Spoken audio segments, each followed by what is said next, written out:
আমি এই মুহূর্তে রয়েছি বাংলাদেশ টেলিভিশনের ঠিক সামনে ফ্লাইওভারের উপরে। আমরা জানি এই পুরো মাসটাই ছিল সহিংসতার সঙ্গে যুক্ত এবং এই পুরো মাসের শুরু লগ্ন থেকে এ পর্যন্ত বাংলাদেশের যেই পরিমাণ ক্ষতি হয়েছে সেটা দীর্ঘ কয়েক বছরও বাংলাদেশের মানুষ সেটা দেখেনি।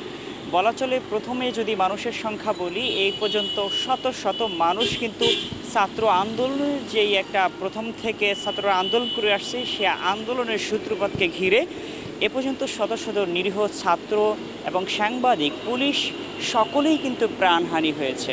এবং শুধু দেশের মানুষ নয়, এই দেশের যে সম্পদ ছিল বাংলাদেশ টেলিভিশন কিন্তু দেশের একটি সম্পদ, সেটাও কিন্তু পুড়িয়ে দেওয়া হয়েছে। বিভিন্ন স্থাপনা এবং বাংলাদেশ টেলিভিশনের মধ্যে বিভিন্ন যন্ত্রাংশ যেগুলো ছিল সবগুলোই কিন্তু পুড়িয়ে দেওয়া হয়েছে। শুধু তাই নয়, বাংলাদেশ টেলিভিশনের পাশাপাশি বাংলাদেশের যেই স্বপ্নের মেট্রো রেল ছিল, মেট্রো রেল নিয়ে মানুষের অনেক কাঙ্ক্ষিত একটা স্বপ্ন বলা চলে, সেই স্বপ্ন বাস্তবায়ন হওয়ার পর মানুষ কিন্তু সেটার সুফলও ভোগ করেছে। সেই মেট্রো রেলের কিন্তু অবস্থা খুবই খারাপ। সেখানে কিন্তু দুর্বৃক্ষরা আগুন দিয়েছে এবং সেই আগুনের ফলে বলা চলে যে বাংলাদেশ মেট্রো রেল এখন অবধি অনেক দীর্ঘ সময় লাগবে এটা আবার সঠিক মতো ব্যবহার করা বা আগের মতো সেই সেবার কাজটা দিতে। এখন অবধি বাংলাদেশের যে রেল ব্যবস্থা রয়েছে মেট্রো রেল, সেটার এখনও দীর্ঘ সময়ের প্রয়োজন রয়েছে।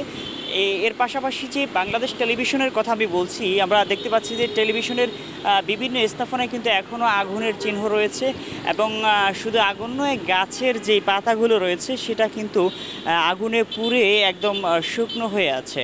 এবং নিচে দেখতে পাচ্ছি ফুলের টবগুলো এখন অবধি অনেকটা পুড়ে গিয়েছে এবং ভেঙে গিয়েছে। ফুলের টবগুলো কিন্তু দুষ্কৃতিকারী যারা রয়েছেন তারা ভাঙতে দ্বিধা করেনি এবং এটার মধ্যে যেই এমসিআর পিসিআর ছাড়া বাকি যত যন্ত্রাংশ ছিল সবগুলোই কিন্তু দুর্বৃক্ষরা নিয়ে গিয়েছে। শুধু তাই নয়, বাংলাদেশ টেলিভিশন ছাড়াও সরকারি অনেকগুলো স্থাপনাও কিন্তু এ পর্যন্ত ক্ষতির মুখে পড়েছে।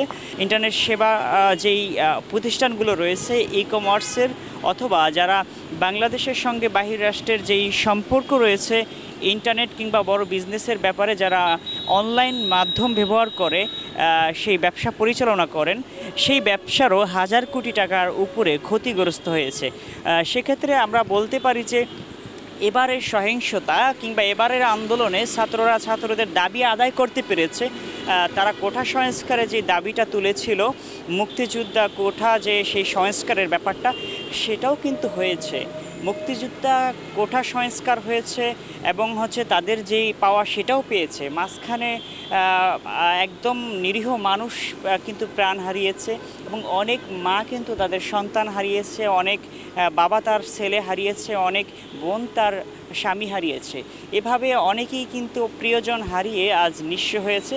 তবে যেই ব্যবস্থাটা নিয়ে যেই ইচ্ছা পোষণ করছিল ছাত্ররা, যেই চাওয়া পাওয়া যাদের ছিল তারা কিন্তু তাদের চাওয়া পাওয়াটা পেয়েছে।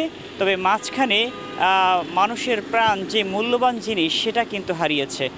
তবে বলা যায় বাংলাদেশের এমন পরিস্থিতি যাতে না আসে, কারণ প্রতিটা মৃত্যুই মানুষের জন্য কষ্টদায়ক এবং প্রতিটা মৃত্যুই মানুষের জন্য খুবই যন্ত্রণাদায়ক।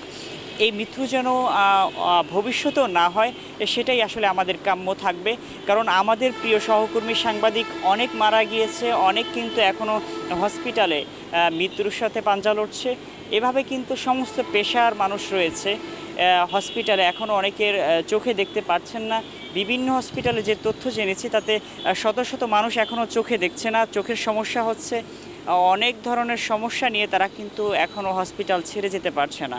সেক্ষেত্রে আমরা আসলে এটা বলবো যে বাংলাদেশে যে ঘটনা ঘটেছে এটা যাতে আবার পুনরাবৃত্তি না ঘটে, বাংলাদেশ যাতে শান্তিপ্রিয় একটি দেশ হিসেবে থাকতে পারে, সেটাই আসলে আমাদের সকলের কাম্য। তকি খান, রাজধানী টেলিভিশন, ঢাকা।